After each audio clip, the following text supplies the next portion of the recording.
I found the Virtue Center through drug court. Whenever I pled into Cleveland County Drug Court in 2017, I was sent to the Virtue Center for treatment.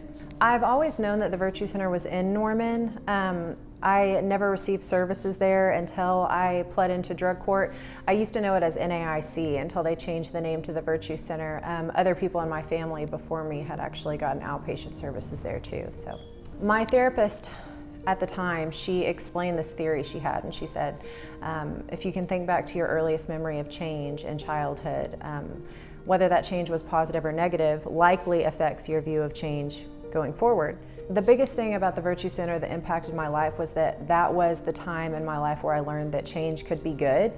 The first change I ever remember in my life was negative, and so when I came to the Virtue Center, I got to see the positive changes taking place in my life, and I was treated like a person and not just a case number, which is not something that I was used to at that point in my life.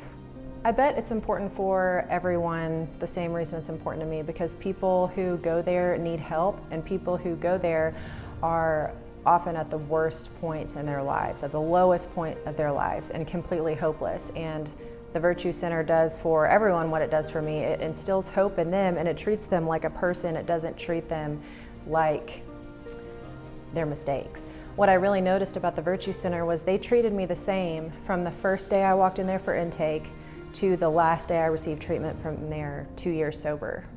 The way they treated me never changed through all that. I think that it gives people who otherwise might not have access to treatment, it gives them readily available access to treatment.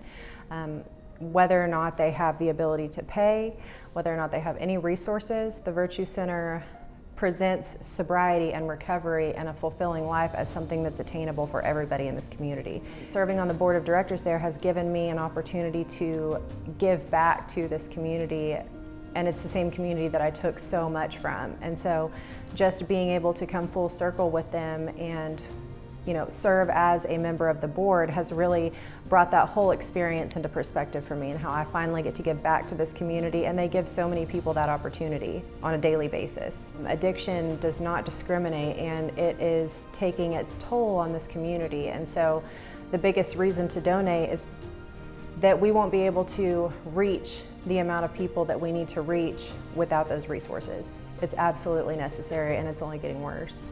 Like I said, I work in behavioral health and community mental health. I bought a house 2 years ago. I'm getting ready to graduate with a psychology degree. I married my husband last year. My son is 12 now, and he's perfect. I have a golden retriever. I mean, the whole deal.